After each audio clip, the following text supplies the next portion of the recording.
Vous écoutez un podcast de EJR Radio, la radio pour tous. C'est l'heure du conte, le renfrogné.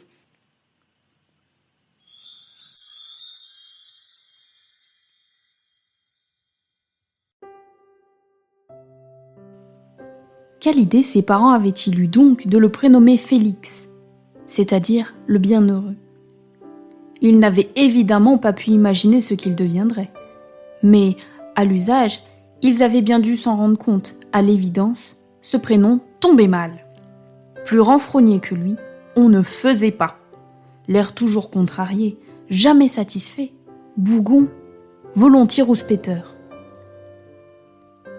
Félix devenait plus acariâtre encore à l'approche des fêtes et ne manquait pas, vers Noël, de s'en prendre aux excès de décoration des commerçants. Au caractère par trop contraint des appels à la bienveillance qui se multipliaient dans cette période de l'année, et par-dessus tout, à la joie factice que les gens se sentaient obligés d'afficher, selon lui, dans les multiples repas de famille et autres rencontres amicales organisées autour du 25 décembre. Il faut dire que les agapes de ce type, dans sa propre famille, lui avaient en général laissé de mauvais souvenirs. Tant il avait eu l'impression que tous, petits et grands, s'y jouaient à la comédie d'une amabilité de surface, dissimulant mal d'autres sentiments beaucoup moins recommandables.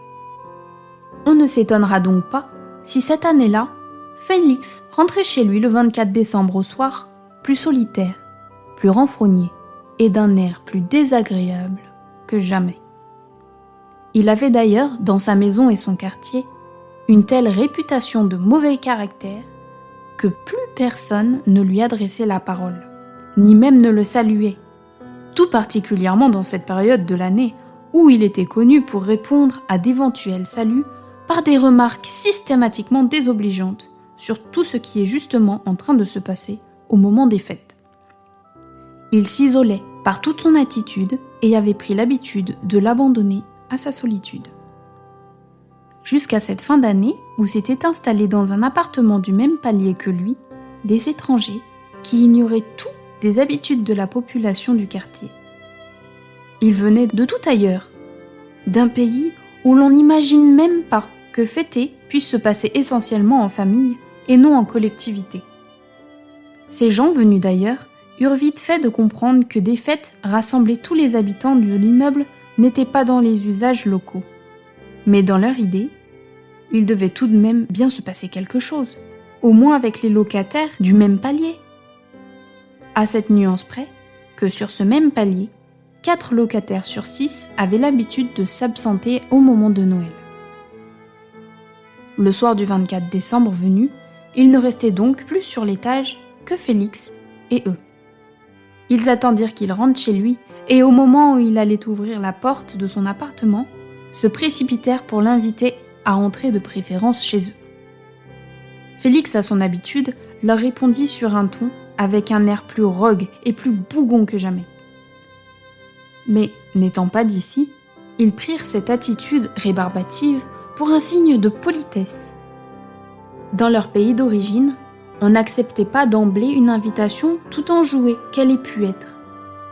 On se faisait prier, on affichait toutes sortes de réticences. Le jeu social voulait en contrepartie que les invitants ne s'y laissent pas prendre, mais insistent jusqu'à ce que l'invité fasse mine de céder de guerre lasse. Les invitants, en l'occurrence, insistèrent avec tant de pudeur et de réelle franchise que Félix finit par céder à son tour. Mais sans se départir pour autant de son air toujours franchement contrarié. Ses hôtes eurent ce soir-là la délicatesse de ne pas lui en tenir rigueur, mais ne cherchèrent pas non plus à le tirer de sa morosité. Il voulait être bougon, qu'il le reste, et se contente d'être là, tout simplement. Ils étaient tout bonnement contents de l'avoir avec eux, sans plus. Dans cette atmosphère de bonne aloi, sans démonstration excessive de sentiments chaleureux, Félix finit par se trouver comme un glaçon, dans un milieu tempéré. Il se dégela progressivement. Sans même bien s'en rendre compte, il se mit à sourire, à afficher une attitude avenante, à prendre aimablement part à la conversation Quand l'un des enfants de la famille fut invité à lire l'un des récits de Noël, il se surprit même à l'écouter attentivement. Alors que d'habitude, la seule idée d'entendre quelque chose qui aurait pu lui rappeler l'école biblique de son enfance lui mettait les nerfs en boule. On l'aura compris, il était en train de devenir un autre homme. Les voisins du quartier s'en aperçurent dès le lendemain. Félix disait bonjour, souriait, engageait même volontiers la conversation.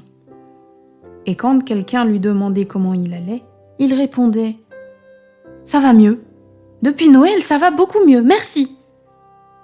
Et il ajoutait sur un ton vraiment intéressé cette phrase qu'on ne l'avait jamais entendu dire. « Et vous, comment ça va ?